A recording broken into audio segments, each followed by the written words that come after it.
আসসালামু আলাইকুম ভিউয়ার্স, আশা করি সবাই ভালো আছেন। তো আপনার বিকাশ থেকে কি অটো রিচার্জ হয়ে যায় এবং আপনার বিকাশে টাকা থাকলে আপনার নাম্বার অটোমেটিক রিচার্জ হয়ে যায়। তো এই অটো রিচার্জটা কিভাবে অফ করবেন এই ভিডিওতে আপনাদেরকে আজকে শিখাবো। তো কথা না বলে চলুন শুরু করি। ভিডিওটা যদি ভালো লেগে থাকে আর আপনার একটু উপরে এসে থাকে তাহলে অবশ্যই ভিডিওতে একটা লাইক দিয়ে দিবেন এবং কমেন্ট করে জানিয়ে দেবেন আপনার মতামত এবং হেল্পলাইন টেক প্রো ইউটিউব চ্যানেলটা সাবস্ক্রাইব করে দিবেন। আমরা অনেক কষ্ট করে ভিডিও বানাই। ভিডিওর মূল পর্বে চলে আসলাম। তো আপনার বিকাশ অটো রিচার্জ অফ করার জন্য আপনার ডায়াল প্যাডে চলে আসবেন। অ্যাপস দিয়ে দেখাবো না, কারণ হলো অনেকের ফোনে অ্যাপস থাকে না। আমরা ডায়াল প্যাড দিয়ে দেখাবো যে আপনার ফোনে যে ডায়াল প্যাড আছে বা আপনি কল দিয়ে থাকেন সেটা চলে আসবেন। ডায়াল প্যাডে চলে আসার পর ঠিক আমাদের সামনে এরকম ইন্টারফেস চলে আসবে। তো এখানে আপনি বিকাশের 247 দিয়ে কল দিয়ে দিবেন। আপনার যে নাম্বারে বিকাশ সেটাই কল দিয়ে দিবেন। আমার সিম টু বিকাশ, আমি সিম টু কল দিয়ে দেবো।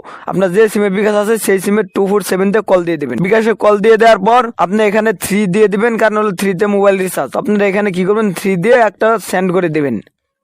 3 দেওয়ার পর এখানে আপনি রবি, এয়ারটেল, বাংলা লিঙ্ক, গ্রামীণ ফোন, টেলিটক পেয়ে যাবেন। আপনার যে নাম্বার অটোমেটিক রিচার্জ হয়ে যায় সেই সিমটা কি সেটা বাছাই করে নেবেন। ধরেন আমার রবি সিম অটোমেটিক রিচার্জ হয়ে যায়, সেজন্য আমি 1 দিয়ে দেবো। আপনার সিম যেটা হবে সেটা এখান থেকে বাছাই করে নেবেন। আমার রবি, তাই আমি কি করলাম 1 দিয়ে দিলাম। আপনার যদি এয়ারটেল হয় তাহলে 2 দিয়ে দিবেন এবং বাংলা লিঙ্ক হলে 3 দিবেন এবং গ্রামীণ হলে 4 দিবেন এবং টেলিটক হলে 5 দিবেন। যে সিম অটো রিচার্জ হয়ে যায় সেই সিমের নাম্বারটা এখানে দিয়ে দিবেন, সিরিয়ালে দেওয়া আছে। দিয়ে এখানে সেন্ড লেখায় ক্লিক করে দিবেন।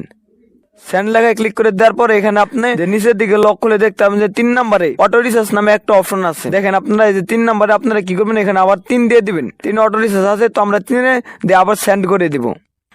3 দিয়ে চেঞ্জ করে দেওয়ার পরে দেখতে পাচ্ছেন 1 আছে অ্যাক্টিভ অটো রিচার্জ এবং 2 আছে চেঞ্জ অটো রিচার্জ অ্যামাউন্ট এবং 3 আছে ডিঅ্যাক্টিভ অটো রিচার্জ। আমাদের ফোনে যেহেতু অটোমেটিক রিচার্জ হয়ে যায় তো আমরা এটা ডিঅ্যাক্টিভ করে দিব। তো আমরা কি করবো, এখানে আবার 3 দিয়ে দিব। 3 দিয়ে আবার সেন্ড দিয়ে দিব।